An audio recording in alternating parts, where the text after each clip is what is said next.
అండి market structure గురించి నేను ఈ వీడియోలో చెప్తాను, జాగ్రత్తగా వినండి. లైవ్ మార్కెట్లో ఎక్స్ప్లెయిన్ చేయడానికి ప్లాన్ చేస్తున్నాను. మార్కెట్ సర్టెన్ పాయింట్ దగ్గర నుంచి, ఈ పాయింట్ కర్సర్ పెడుతున్నాను కదా, ఆ పాయింట్ దగ్గర నుంచి లోవర్ లో చేసుకుంటూ సర్టెన్ ఏరియాకి వచ్చి ఆగింది.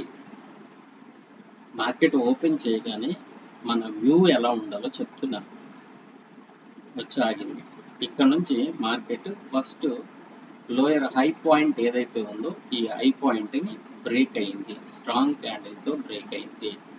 బ్రేక్ అయిన తర్వాత నెక్స్ట్ ఒక రెడ్ క్యాండిల్ రీటెస్ట్కి వచ్చి మళ్ళీ గ్రీన్ క్యాండిల్ వచ్చింది. అంటే ఏం చెప్తుంది మార్కెట్ మనకి ఇక్కడ, నేను మళ్ళీ ఈ టార్గెట్ వరకు వెళ్తాను మార్కెట్ అని చూపించింది. ఈ టార్గెట్ దగ్గరికి మనకి వెళ్ళిన తర్వాత మళ్ళీ ఒక రెండు రెడ్ క్యాండిల్ మనకి రీటెస్ట్కి వచ్చాయి. వచ్చిన తర్వాత మళ్ళీ ఇక్కడ స్ట్రాంగ్ బయర్ సపోర్ట్ తీసుకొని, ఎస్ఎన్ఆర్ సపోర్ట్ తీసుకొని మార్కెట్ ఏం చేసింది, మళ్ళీ పైకి వెళ్ళింది.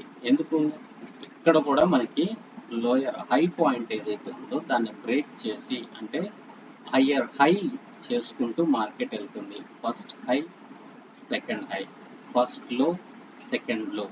ఇక్కడ నుంచి మనకి ఏమర్థమైంది, మార్కెట్ అప్ ట్రెండ్కి షిఫ్ట్ అయింది అనేది మనకి అర్థమైంది.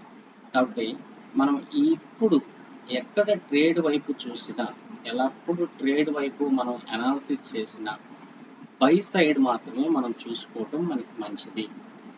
బై సైడ్ మనం వెళ్ళినప్పుడు మాత్రమే మనకి విన్నింగ్ రేట్ అనేది ఉంటుంది. అలా కాకుండా ట్రెండ్కి ఆపోజిట్గా మనం వెళ్తే అక్కడ మనకి మైనస్ అవుతుంది. కాబట్టి ట్రెండ్ ఎప్పుడు షిఫ్ట్ అవుతుంది, అసలు మనకి మార్కెట్ స్ట్రక్చర్ ఏంటి, ఇది మనకి అర్థం చేసుకోగలిగితే ట్రేడ్స్ ఒకటి పోయినా దాని తర్వాత మనం రికవరీ చేసుకోగలుగుతాము. అది మనం తెలుసుకోవాలి ఫస్ట్. సో మార్కెట్ ఎరిచింది, మళ్ళీ ఇక్కడ నుంచి ఏమైంది, స్ట్రాంగ్ బయర్స్ ఎంటర్ అయ్యారు. చూద్దాం.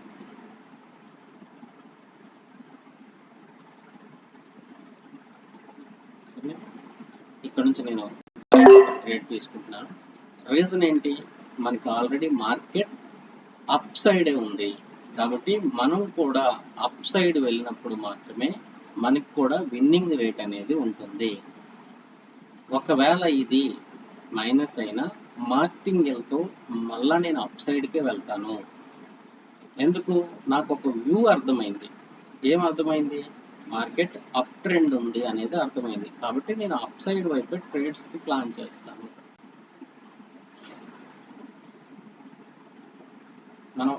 మనం వెళ్ళినప్పుడు మనకి విన్నింగ్ అనేది ఉంటుంది. మనం అలా ఆలోచించుకోవాలి. ఒక ట్రేడ్ తీసుకునేటప్పుడు ఆలోచించుకోకుండా మనం ఇష్టానుసారంగా మనం ట్రేడ్స్ తీసుకుంటే మైనస్ అయిపోతాం. మార్కెట్ స్ట్రక్చరు ఇవన్నీ మనకి అర్థమైనప్పుడే మనం మంచి విన్నింగ్తో ట్రేడ్స్ తీసుకోగలుగుతాం. చూడండి, విన్ అయిందా, ఓకే. ఇక్కడ కూడా స్ట్రాంగ్ బయర్స్ వచ్చారు. సో మళ్ళీ బై సైడే వెళ్తుంది. రీజన్ ఏంటి, మన వ్యూ అప్ సైడే కనుక. సో మార్కెట్ స్ట్రక్చర్ మనకి అర్థమైతే ట్రేడ్ ఈజీ. ఒకవేళ ఇన్ కేస్ ఇది ఒక అలా రెడ్ అయినా కూడా, ఒకవేళ ఇక్కడ ఏదో రిజెక్షన్ పాయింట్ తగిలో ఏదో రెడ్ అయినా కూడా నెక్స్ట్ మనకి ఏమైందంటే బై సైడే మార్కెట్ వెళ్తుంది. 1 మినిట్ కనుక మనం అప్పుడప్పుడు మార్కెటింగ్ యూజ్ చేయాల్సి వస్తుంది, తప్పేంటి లేదు.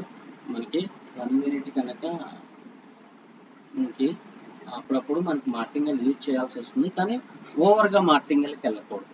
1-6 వాడితే పర్లేదు మార్టింగల్. కొంతమంది 4th steps, 5th step, 7th step martingales use చేస్తారు. అది రాంగ్.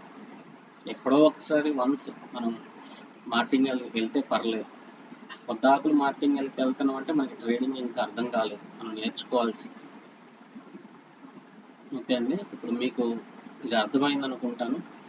ఇంకా డెప్త్గా కావాలంటే నాకు కాంటాక్ట్ అవ్వండి, నేను వాటి గురించి మీకు వివరిస్తాను.